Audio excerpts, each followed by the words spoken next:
Hi all எல்லாருக்கும் வணக்கம். இன்னைக்கு நம்ம பார்க்க போகிற டாபிக் என்னன்னு பார்த்தாக்கா anterior superior alveolar nerve black. இது வந்து சிமிலர் டு இன்ஃப்ராஆர்பிட்டல் நர்வ் பிளாக். ஒரே ஒரு ஸ்டெப் தான் இது வந்து இன்ஃப்ராஆர்பிட்டல் நர்வ் பிளாக்கையும் ஆன்டீரியர் சுப்பீரியர் நர்வ் பிளாக்கையும் வித்தியாசப்படுத்தி காமிக்குது. டிஸ்க்ளைமர், இது வந்து வெறும் எஜுகேஷன் பர்பஸ்க்கு மட்டும்தான், ப்ரொஃபஷனல் அட்வைஸ் கிடையாது. This is for only educational purposes and not a professional advice. இதுக்கு அதர் நேம் அப்படின்னு பார்த்தாக்கா இன்ஃப்ராஆர்பிட்டல் நர்வ் பிளாக். இதில் என்னென்ன நர்வ்ஸ் வந்து அனஸ்தரைஸ் ஆகும்னு பார்த்தாக்கா anterior superior alveolar nerve, middle superior alveolar nerve, அப்புறம் இன்ஃப்ராஆர்பிட்டல் நர்வோட inferior palpebral branch, lateral nasal and superior லெவல் பிரான்ச். எந்தெந்த இடம்லாம் வந்து அனஸ்தடைஸ் ஆகுது அப்படின்னு பார்த்தாக்கா மேக்ஸிலரி சென்ட்ரல் இன்சைசர்லேருந்து கெனைன் வரைக்கும் பல்போட சேர்த்து. சம்டைம்ஸ் வந்து 72% ஆஃப் பேஷண்ட்ஸில் வந்து ப்ரீமோலாரும் மீசோபக்கல் ரூட் ஆஃப் ஃபர்ஸ்ட் மோலாரும் கூட அனஸ்தடைஸ் ஆகும். அதனால தான் இந்த ரீசன்னால, இந்த ரெண்டாவது ரீசனால தான் அதுக்கு வந்து இன்ஃப்ராஆர்பிட்டல் நர்வ் பிளாக்ன்ற ஒரு காரணமும் இருந்துச்சு.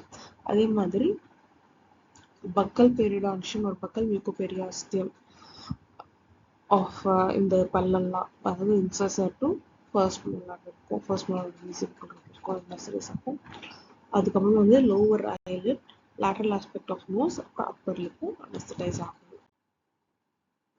எங்கெல்லாம் இது வந்து இண்டிகேட் பண்ணலாம், எங்கெல்லாம் இது யூஸ் பண்ணலாம் அப்படின்னா வந்து நம்ம ஒரு 2-3 டீத்துக்கு மேலே இது பண்ணுறோம், சர்ஜரி பண்ண போவோம் அப்படின்னா இதை யூஸ் பண்ணிக்கலாம். ஆன்டீரியர் டீத்துக்கு மேக்ஸிமம் இல்லையா, பெரிடான்டல் சர்ஜரி பண்ணுறோம் விச் இன்வால்வ்ஸ் ஒரு ஃபுல் குவாட்ரண்ட் இன்வால்வ் ஆகுது, அந்த டைம்லையும் இதை வந்து யூஸ் பண்ணிக்கலாம். அதே மாதிரி வந்து சப்போஸ் இன்ஃபெக்ஷன் இல்லை இன்ஃப்ளமேஷன் இருக்கு நம்ம சைட் ஆஃப் இன்ஜெக்ஷன்ல அப்படின்னா வந்து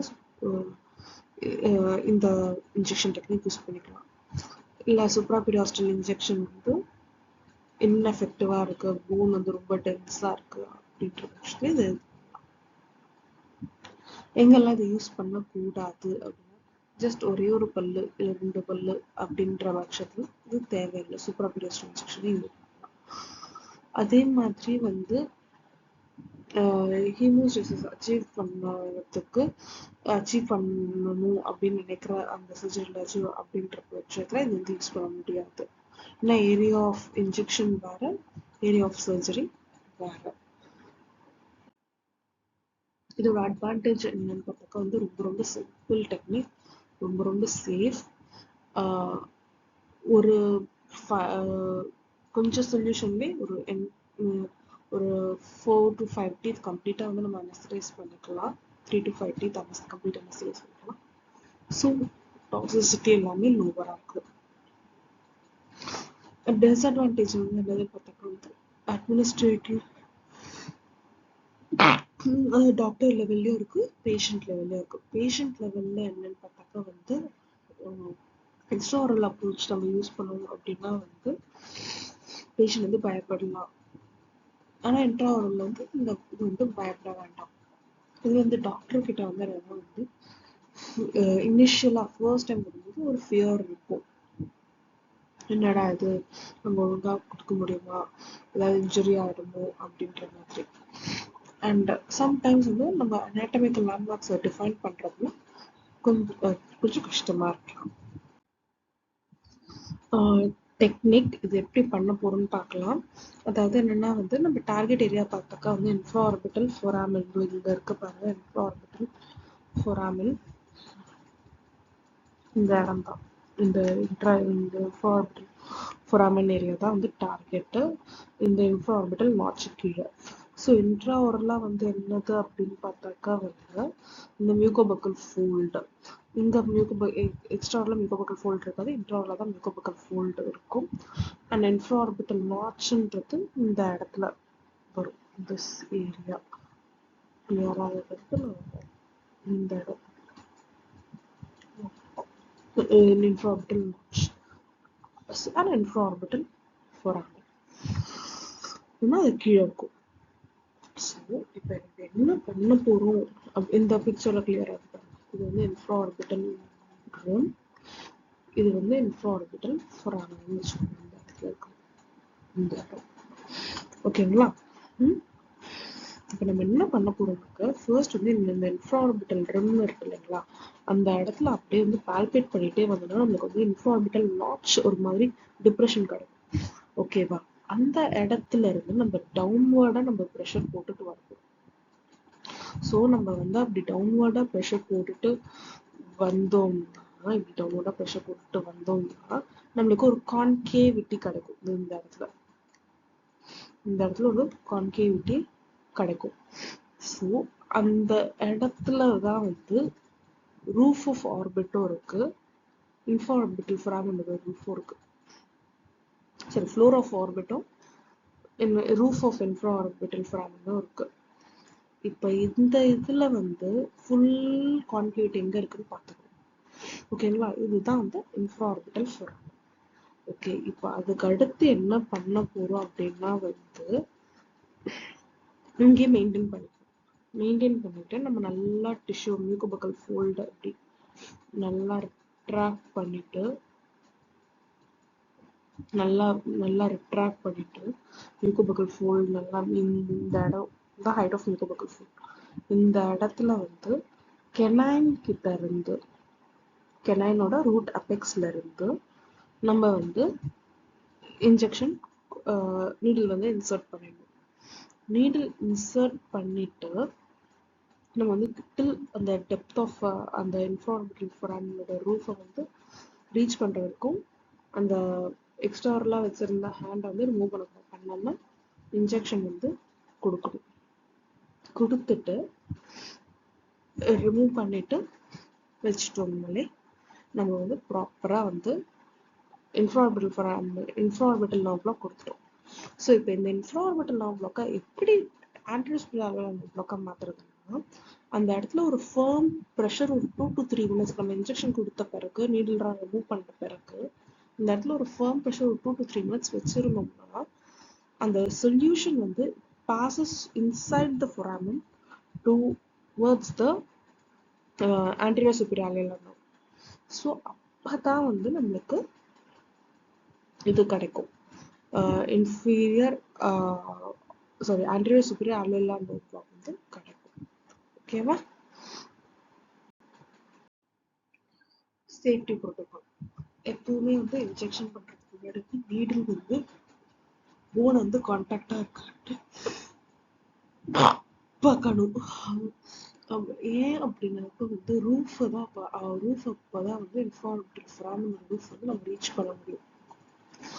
சப்போஸ் அதை ரீச் பண்ணிட்டோம் அப்படின்னா வந்து நம்ம வந்து ஓவர் இன்சர்ஷன் வந்து தடுக்கலாம் அண்ட் ஆர்பிட் வந்து பங்க்சர் பண்ணிட்டு தடுக்கலாம். ஸோ இதை வந்து எப்படி இது பண்ணலாம்னாக்க நீடில் வந்து ஃபிங்கரை வந்து இன்ஃப்ராஆர்பிட்டல் ஃபோராமனை வந்து பொசிஷன் பண்ணிக்கிட்டே இருக்கணும். அண்ட் நீடில் வந்து நம்ம பாஸ் பண்ணுவோம் இன்ட்ராவர்லா இந்த பொசிஷனை வந்து ஃபெல் பண்ணோம், நீடில் ஃபெல் பண்ணோம் அப்படின்னா வந்து ரொம்ப ரொம்ப சூப்பர்ஃபிஷியலா நம்ம வந்து இன்ஜெக்ஷன் பண்றோம் அப்படின்றது அர்த்தம். ஸோ இப்படி இருந்துச்சு அப்படின்னா நம்ம வந்து திருப்பி வந்து நீடில் வித்ட்ரா பண்ணிட்டு திரும்ப ரீட் ஆட். அண்ட் மோஸ்ட் பேஷண்ட்ஸ்ல வந்து இந்த நீடில் வந்து பால்பேட் பண்ண முடியாது அன்லெஸ் ஃபோராமன் வந்து ரொம்ப ரொம்ப சூப்பர்ஃபிஷியலா இருக்கிற பட்சத்துல அண்ட் ஃபேஷியல் மஸ்குலேச்சர் ஒழுங்கா டெவலப் ஆகல அந்த கேசஸ்ல நம்ம வந்து நீடில் வந்து பால்பேட் பண்ண முடியாது. ஸோ என்னென்ன ப்ரிகாஷன்ஸ்லாம் நம்ம எடுத்துக்கணும்?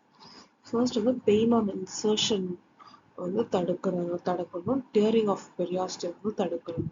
ஸோ நம்ம வந்து இன்ஜெக்ட் பண்ணிட்டு போகும்போதே ஆஸ் வி அட்வான்ஸ் நம்ம டெபாசிட் எர்லி சொல்யூஷன் அப்ரோச் பண்ணிட்டே போகணும்னா பெயின் ஆன் இன்சர்ஷன் வந்து தடுக்கலாம்.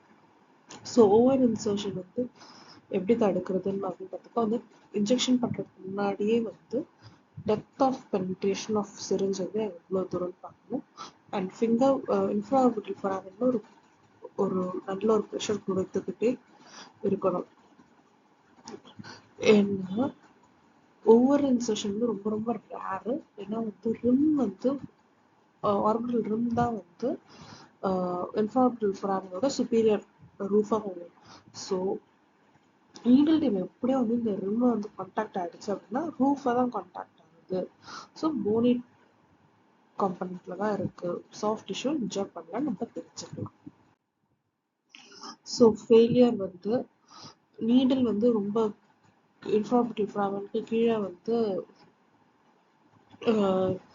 இருக்கு கீழே கான்டாக்ட் ஆயிடுச்சு அப்படின்ற பட்சத்தில் என்ன ஆகும்னு பார்த்தா அனஸ்தீசியா எல்லாம் லோவர் ஐலடு, நோஸ், அப்பர் லிப்புக்கு தான் இருக்கும். ஆனா வந்து நம்மளுக்கு தேவையான பல்பில் அனஸ்தீசியா கிடைக்காது.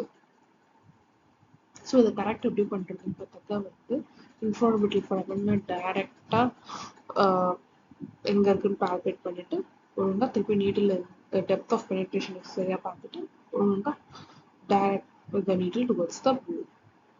In some cases வந்து நீடில் வந்து மீடியல் இல்ல லேட்டரலா வந்து டிவியேட் ஆகிடும் ஃபொராமனுக்கு. ஸோ அந்த கண்டிஷன்ல வந்து திருப்பி வந்து நீடில் வந்து டைரக்ட் பண்ணி ஃபொராமனுக்குள்ள அதுக்கப்புறமா வந்து எங்க இருக்குன்றது போயிட்டு always check and then deposit the solution. Complications in the hematoma which is very rare. ஏன்னா வந்து மோஸ்ட்லி வந்து ரொம்ப இன்ஃபார்மேட்டிவ் ரொம்ப வந்து இது பண்ணுறதுனால roof of the infraorbital foramen தான் இது பண்ணுவாங்க. ஸோ இது எப்படி மேனேஜ் பண்ணுறது அப்படின்னு பார்த்துக்க வந்து இந்த சாஃப்ட் டிஷ்யூ இந்த ஃபொராமன் மேலே இருக்க சாஃப்ட் டிஷ்யூ இருந்தால் ஒரு ஃபர்ம் ப்ரெஷர் ஒரு 2 to 3 minutes போட்டோம் அப்படின்னா வந்து அது வந்து இன்ஜெக்ஷன் சைட்டில் வந்து அது போடுறதுனால இந்த ஹெமட்டோமான்றது வரவே வராது. நாங்கள் ப்ரெஷர் கொடுத்து தான் நம்ம வந்து ஆன்டிஸ்பிரல் நோ பிளாக் வந்து பண்ணுறோம். ப்ரெஷர்